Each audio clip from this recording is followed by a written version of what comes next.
Welcome to Backlog Battle, the allegedly monthly show where I talk about all the games that I cleared off my backlog in a given month. I say allegedly because, as you may have noticed, I haven't been active on this channel or with this specific series, with this specific show since November of last year. It's April now. So I missed a bunch of episodes that I promised, of course. There was a good reason for this. I was working on my master's degree. It was really fucking hard, game design. If you don't know, I'm a game design student. Well, now I'm a game design master of arts, apparently. Hell yeah. Got a really good grade as well. Worked out very well. I'm very happy. But now that also means I'm unemployed and I have time to make YouTube videos. Yeah, so since it's been a while, I decided, hey, you may know this is actually a supporter show, specifically for my YouTube members and Ko-fi members, $5 a month. You get access to Backlog Battle. You're seeing this on the main channel for free for everybody right now. I thought, hey, since it's been so long, I should remind people that this is what I'm doing. So I'm going to throw out this freebie as I'm slowly rebooting the channel and getting back into the swing of things. In fact, I have been preparing a big channel update, channel reboot, rebrand, since my graduation. So you'll see that over the course of the next couple of days. I mean, hopefully this comes out in the next week. We're kicking things off. And then the remaining backlog battles for supporters will drop in the coming days, the ones that I missed. And there is one little tweak, not really to the show format, but like to the distribution of the show that I'm making. And it kind of has a bigger implication on the rest of what I'm doing. And that's, okay, I realized I have YouTube members, I have Ko-fi members, but I also have Twitch subs. I have people sub to me on Twitch for basically the same amount of money. And I was kind of annoyed with the fact that I didn't have a way to distribute the same contents to the Twitch subs that I do for everybody else. And that seemed kind of unfair to me. So I was thinking, and I came up with what I think is an acceptable solution. I'm making a community Discord. And when you're a supporter of any kind, so Twitch, YouTube, Ko-fi, whatever, you get a special role. And then with that role, you get access to a special channel where you find all the backlog battles that have been released up to that point. So if you're Twitch sub now, you get access to all the backlog battles that have been released up to this point through that Discord channel, through that Discord role. And if all is going to plan, that should be live right now. There should be a link in the description at least, maybe even on screen. I even got a URL for it. It's discord.ziadbruh.com. Treat this maybe as a soft launch of the Discord. I'll announce the full launch and like really get things going again in the coming week. But it would be great if you guys could pop in already, like, you know, liven up the place a little bit. And I should stress at that point, okay, for Ko-fi and YouTube people, like, yes, you will have access to that same channel in the Discord. But for you, nothing else changes. Like, you still, as a YouTube member, you'll still see the videos in your sub feed, so you can watch them that way. Or if you're a Ko-fi member, you can just watch them on Ko-fi as well. So that's totally okay. And again, like I said, channel update where I explain everything. And there will also be a new video essay sometime this week, hopefully, if everything goes according to plan. And then we'll really get things going again. But yeah, first off, again, like I said, this freebie that I'm doing today for Backlog Battle, it's the Separate Ways DLC for Resident Evil 4 Remake, and by extension, the remake itself, because I haven't really formally covered it on this channel at all. Got this cool hollow cover on the PS5 version. Guys, I got a new camera as well. I'm very serious about this YouTube shit. So sick. So yeah, RE4 Make. I don't know how many of these talking points will be new to y'all, but to catch you guys up on my general opinion of the remake, which didn't really change with Separate Ways, I should say. Separate Ways kind of just refreshed my thoughts on the remake overall. Is that this is a game where they definitely put a lot of thought into scenario design and those types of ideas. I was really surprised, especially now in retrospect, that they dared to, for example, introduce new enemy types with this big bull guy that swings his axe, that's a really natural fit for the RE4 stealth gameplay, with how it is this very clear and explicit form of area denial, right? With these very wide, big swings. But then also in the castle, you have some of the cultists that actually buff other enemies. That's a completely new idea. And they implemented it in this really funky way where at a few points you will see, okay, explicitly the guy spawns on this little balcony over there, and it's intended for you to, at the end of the battle or toward the end of the battle, pull a lever and then you can get up there. But really, they didn't put any barriers to you just dropping a grenade or something as soon as the guy spawns and taking it out that way. So the fact that the game is so consistent in that regard is really nice. You can tell this is the same, at least I think the same team and also the pair of directors that worked on the RE2 remake, and that's another game where I revisited recently and I was really impressed again with the design. Maybe that's one I should cover soon as well. Now, again, as praiseworthy as like scenario design is generally speaking, they do take a couple L's. Really big obvious one is the minecart section, right? Where okay, they take RE4 movement and this really exciting and precise style of like managing space and turn it into a on-rail shooter, which is, I mean, it's not terrible, but like I have a larger point that I'm sort of gonna get into that's separate ways sort of explained why they turned the minecart section, for example, into a on-rails thing. I think the biggest L by far is the island. I think the island section at the end was already kind of polarizing bit in RE4. And it has its like sort of weird chopped up set pieciness here and there. But I want to argue overall, because the fundamentals of RE4 are so strong and so consistent, it's still very easy to have a great time with that section. Whereas in RE4 make, a lot of the level design, a lot of the scenario design really expose the weakest aspects of the combat system. I want to say, again, I haven't played up to in separate ways. Separate ways is such a brief slice of the RE4 make experience that I can't really fully evaluate the scenario design of the main game just based on that. So I would have to replay that. But I think if you've played the game, you will probably sort of nod in agreement when I say, okay, a lot of the arenas in the island section in RE4 make, they feel sort of like an oval, and then you're just backing off. Like the enemy's here, you're backing off, you're backing off, you're backing off, and that's the fight. Especially when you get into all the regenerator shit. I think in general the regenerators just really did not benefit very much from the changes to the controls, or just the general systems. And even the general level layouts. I feel like there's so many scenarios where it's really easy to stay very far away from them. And I guess that does bring us to the general system changes. I guess there's two big ones I want to talk about: movement and the stun/stagger system, hit stun system. I'll start with the latter. I think that's sort of the big controversial one. A homie of mine, Rex, I've mentioned some of his writing before here. He actually, for Resident Evil Requiem, in that context, he wrote an article where he spilled the beans a little bit on how the hit stun system actually works in the newer Resident Evil games. Now, if you don't know at all, this is a crazy review to watch if you don't know anything about these games already. Like I skipped basically all the basic like premise shit. But yeah, in RE4, you hit a guy with any type of gunshot, and with most enemy types, it means hit stun. It means okay, you interrupt what they're currently doing and you send them into some other kind of animation.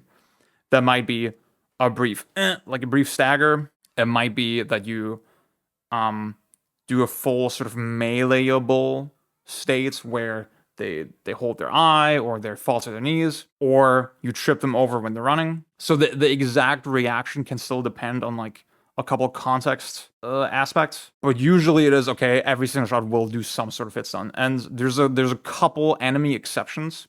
Obviously, notably Dr. Salvador, the guy with the chainsaw, where I haven't really fully investigated this, but it always seemed to me like, okay, there has to be some kind of hidden bar, hidden meter that is incremented whenever you hit him with damage. And then once you max out the meter, then you get a full stagger. In the remake, my impression was that it sort of works like that, but again, I read Rex's article, and he sort of illuminated, and it's basically that, okay, when you fire at a guy, you have a % chance to do hit stun, and that percentage depends mainly on the type of weapon you're using and the upgrades and all that shit. I think that's the thing that when I remember when the game launched, I had so many sort of discussions about this game and how exactly it worked. And we all sort of came to the conclusion, okay, something about the Punisher with the laser sight seems to be a really strong combo. It seems to be that, okay, this does hit stun super reliably. And I mean, it's a gun that, like, number one, with the laser sight, that would mean you don't have there's a whole reticle mechanic in these newer Resident Evil games where if you stand still for a while, the reticle sort of closes in, and that's when you know, okay, this is my most precise shot. Like you minimize the weapon bloom, and I think you get more damage, more stagger chance. But then with the Punisher, because you're using the laser sight, the implication kind of was, oh, you're always at the maxed out perfect state. So, and I think that is something Rex also corroborated. But then there's a other layer to it where, okay, yes, it is a percent chance, but then that chance, if you don't cause hit stun with a shot, the next shot will have a higher chance to do hit stun, a higher and higher chance, like every single time. And with that, you know, okay, guaranteed within like 3 shots, I will get hit stun at some point. And this is sort of a scenario where, for me as like a critic and as a game designer, it's good to sort of investigate your own biases and say, okay, I love the super proactive, super transparent system of something like the original RE4. And I really do. And spoilers, I prefer it to what they did in the remake, right? But still, the question should not be, okay, does it align with my preferences? The question should be, okay, is it interesting? Is there strategy to be extracted here? Is it a compelling sort of form of game design? And you could argue that it's stochastic in a way, right? That, you know, okay, I don't know exactly when I'll get the hit stun, but I know it will be within 3 shots. And I know if the enemy is this far away and I'm like here, I know I have time to do this many shots. And then based on that, you can make a decision. You can sort of hedge your bets. However, even though that is true, even though you are making, it's not completely random, you are making conscious, deliberate bets, I would still argue it makes the game, as I sort of alluded to just now, much less proactive. It's and I think maybe that's where I get into movement, right? Where, okay, obviously we do, you know, on this channel we're all sickos. We all know RE4 has very precise, instantaneous movements. I wrote a short form video about this the other day. I haven't released it yet, but the way I put it there is like, okay, when you think about it, you really only have 3 explicit movement states in original RE4. You have turning, you have walking, you have running. If you want, you could count like quick turns or quarter turns, right? But like I don't consider those. Maybe that's a bad way to think about it, but I don't consider those movements, right? Those are sort of individual actions that change the orientation of the character. And they have a little bit of nuance, right? With the quarter turn, for example. Oh my god, this is so complicated. But like, I have a game controller right here. Oh my god, I'm so sick. And the whole thing where, okay, you tilt the stick in one direction, and then you press. This is the left trigger. You press the right trigger. Leon will instantly turn in that direction, right? He will, again, what is called a quarter turn. And it's even sensitive to the analog range, right? So if you pull harder, you will do a full turn. Whereas if you pull only a little bit, you can do more subtle turns, which is really cool. But again, I consider those like separate from movement states. When I say movement state, I really mean feeding the character or the game an input over a stretch of time and then how they react to that, right? And in this case, it's like, okay, I mean, the movement in RE4 is completely digital, right? It doesn't take analog sensitivity into account at all. And I'm not saying that's what makes it good necessarily, but I am saying it makes it very easy to tell, okay, there's only one value I can supply at a time, really, right? I can it's forward, backward, left, right. And what you'll notice is that you instantly accelerate to the top speed and then also instantly come to a stop as soon as you let go. That's not the case in the remake. In the remake, it's to the point like, okay, you have this like very animation-driven, and I mean, that's something I want to talk about in a second, but animation-driven, heavy-feeling movement where Leon gradually accelerates, gradually decelerates. That's already kind of a thing. But then it even gets to a point where movement forces in sort of various directions are added up. right? So if I'm running forward and then I tilt the stick back, the sense that I get is that, okay, I really have to first cancel out all the momentum from the forward run. So Leon does this really big, exaggerated pivot, and then you slowly have to build up speed again. And I was kind of surprised that in the RE2 remake, it was not nearly this extreme. I need to compare more closely, but it really feels like in RE2 remake, yeah, the turning and just the responsiveness of that was much more readily available, I guess. Now earlier I said this word animation driven. I've heard this distinction between input priority and animation priority before, where okay, the game when an animation is currently playing, the game makes a decision, okay, we will let that animation play out and not really accept any inputs. I guess that's sort of the general idea. I haven't really, for this review, I didn't really look into. I remember Celia Wagger talking about this a lot, but like I can't remember her exact words. Now with something like RE4 make, I'm a little hesitant to, excuse me, to say, okay, this is a game with animation priority because we don't actually know how it works under the hood. We don't actually know if the game, for example, oh, we're listening to the animation and waiting for it to finish or something. It much more so feels like, okay, the game is really intent on having all the different movement directions or like forces, I should say, like directional forces add up to each other, or be added up to. English hard. I'm currently working on a game, and that's a question that I've had to ask myself a little bit or concern myself with a lot. Where in this game I'm working on, there is sort of a momentum recoil mechanic, and deciding how that interacts with existing forces is really tricky. I think another example I thought of was in Smash Melee. You may be familiar with this phenomenon of the moonwalk, where if I don't actually know exactly how it works, but like if you sort of change directions in a certain way, at some point you will reach a scenario where okay, you have a lot of directional force in like one direction, but then you're walking it's like you're not really explicitly feeling it like that, except when you're walking the opposite direction, suddenly you're way slower, even though you're still fully tilting the stick. And it can even reach a point where um your character is facing one direction and like animating this way, but actually moving the opposite direction. That's called the moonwalk. And long story short, in my game, I was really I think when you start kind of out as a game programmer and you try to build a movement system, that's a scenario you will run into a lot, right? Where you give you add velocity to the character and it will persist for a while. And then if you fight the velocity, that will feel very strange somehow.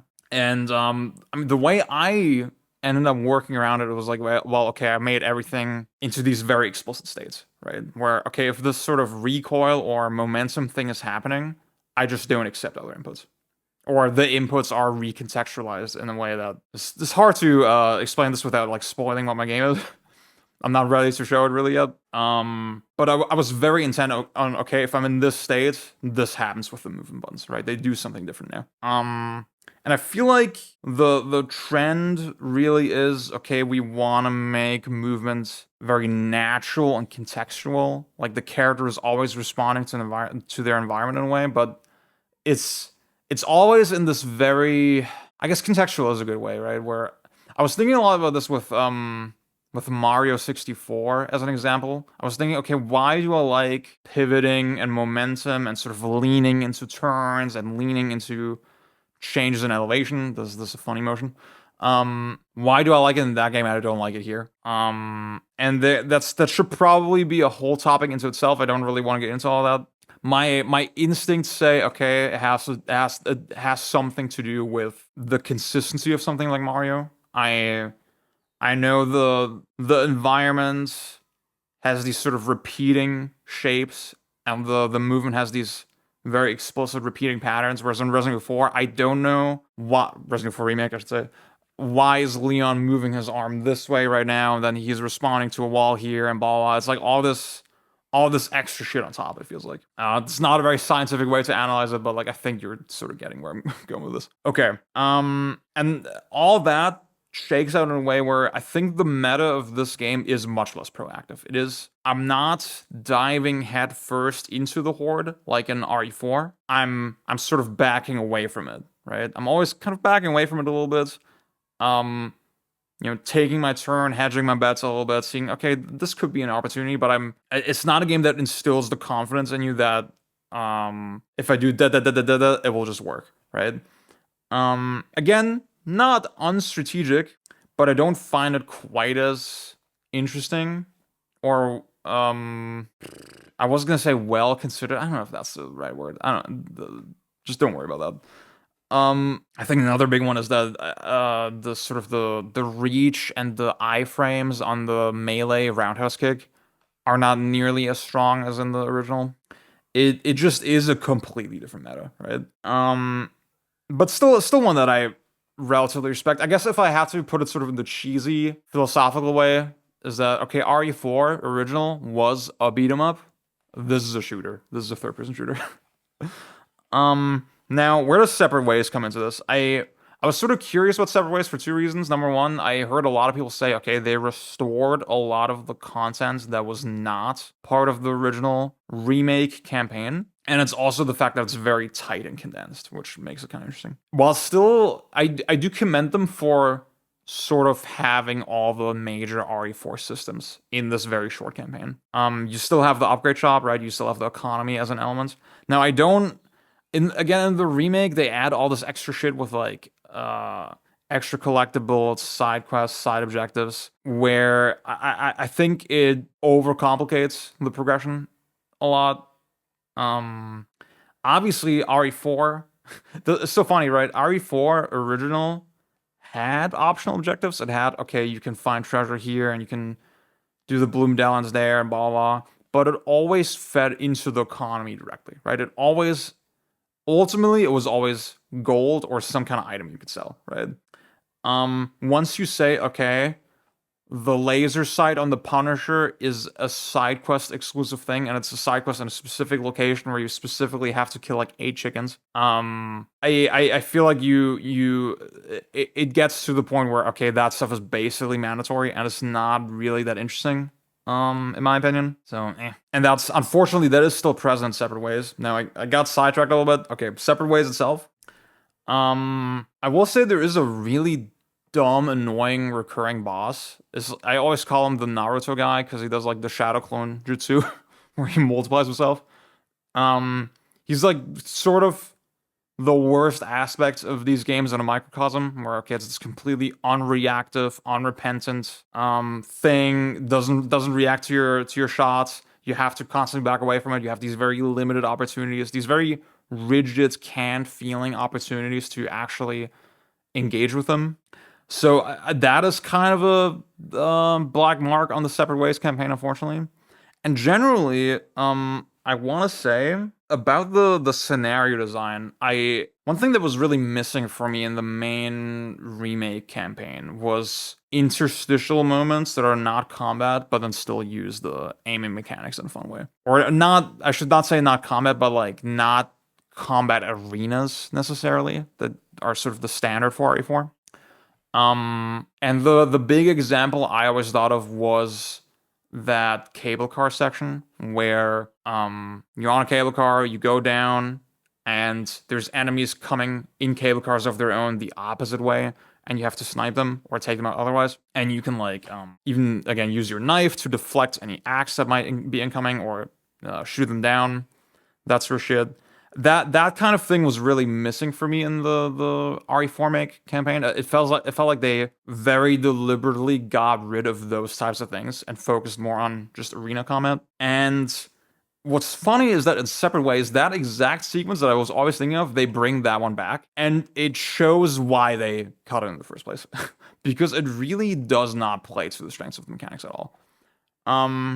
Because when you think about it, okay, I have a knife that I can just parry projectiles with. That already means, okay, I don't really have to aim at shit. But then aiming itself, you're in this very limited space where you can't move around. So again, in a lot of shooters, the meta is I compensate for my aim by moving, right? I add my movement into the aim a little bit. In RE4, that wasn't possible because you couldn't move while you're aiming, right? So they basically break your kneecaps in that section a little bit, right? By confining you to this really tight space.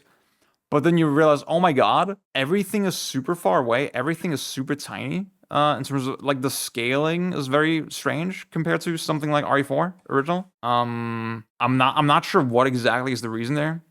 Like why I had that visceral sort of impression. But then much more significant is like, oh my God, the aiming itself is just so much more unreliable, right? Because you have this wait time before you can shoot at full precision. You have this bloom that deteriorates your exact shots, which when the surface that you're on itself is moving, just gets so much more exacerbated, right? In RE4 original, that was just not a problem. You see the pointer on the thing, you shoot, bam, bam, bam, and you know where it's gonna land, right? You don't really have to compensate for the movement that much. You could say, ooh, well, maybe that makes it more interesting. I don't know. It didn't really stick out to me as a memorable sequence. It just felt very awkward and ill-fitting. And to name, dude, I don't even remember. How did they do in the castle section in the original? They had this bit where you had these guys on these like lava spewing sort of elevated platforms, and you had to like snipe them. And that's again, I was thinking that's the exact type of thing where it's not a combat arena, but it's interesting because you can't just move and shoot, right? You have to stand still. I feel like that was also in the remake though, right? That was in the main campaign. That was not in Separate Ways. So it's not like the remake is completely bereft of that type of shit. But yeah, Ada also gets this grappling hook thing. And it simplifies melee combat in the sense that okay, you can just grapple to whatever enemy is staggered and just instantly roundhouse them. And it's sort of strange because the melee attack was something because of the movement and because of the lack of iframes, you really had to think pretty carefully, okay, do I really just run in there? Whereas in Separate Ways, it's like, you don't have to worry about it because it happens so instantaneously that the enemies don't really have a way to contest it. Yeah. I found the U3 boss really fucking annoying in this game. I did play on hardcore. I can't really tell you what was so fucking annoying about it. They did give it a extra phase, which I thought was interesting. Obviously U3, it was sort of the big cut that everybody focused on in the remake. Like, oh my God, why is this gone? And now it's back, and again, I think the lame sort of interpretation is like, ha ha ha, they cut the thing and then sold it to you as DLC. I don't think it's that simplistic. I think that's sort of a silly way to look at it. But then I think at least they made it sort of worth it by extending the boss significantly with a new phase that is very different. So funny, dude. This U3 second phase, there's a boss in Metroid Prime 4 that's like it's just occurring to me. It's exactly like that. I'm thinking of that obviously because Prime 4 is one of the games that I'm gonna cover in Backlog Battle. I think the December episode. So if you want to see that, consider supporting me. Do you have anything else to say about Separate Ways? I feel like there's so much I didn't talk about that is kind of slipping my mind, and yet I've been talking for 37 minutes already. It says on the clock. Honestly, I think that's good enough. Yeah, I think that's good enough. Overall, it wasn't really as tight as I hoped. It wasn't really as condensed as I hoped. The thing with RE4 Make is like, yeah, I would be down to play more of it or like to replay it more regularly if it wasn't so freaking long and bloated and didn't have all the side quest bullshit. Unfortunately, Separate Ways did not really fix that either. It reminded me of the things that were really good about RE4 Make for sure. But then I think all the best scenarios of RE4 Make, there's nothing really that approaches that in Separate Ways, in my opinion. And again, like I said, it also doesn't really sidestep what's putting me off of RE4 Make. It was a reminder. Okay, this is the game. My feelings on it are still pretty much accurate, or how like my feelings back at launch have persisted until now. Where I think it's a very solid effort, good game, but definitely not nearly as good as the original. I am really curious supposedly that same team is working on the Code Veronica remake right now. My crackpot hope is that it's gonna be an action game. Not like though. Then again, if they did like if they gave it the RE2 makes treatment, I think I would not be mad at that. I think that would be pretty cool too. Okay, that's my RE4 makes separate ways review. Thank you for watching. Again, I'll say it one more time. The remaining 5 backlog battles, so November, December, January, February, March, will come out over the coming days. If you're a supporter of any kind, Twitch, Ko-fi, YouTube, you'll get access to those. And the Discord is already open for everybody right now. You can go to the description and check it out there. And then there will be a full launch and video essay and regular streams again, channel update, all that stuff next week. So yeah, I'll see you there.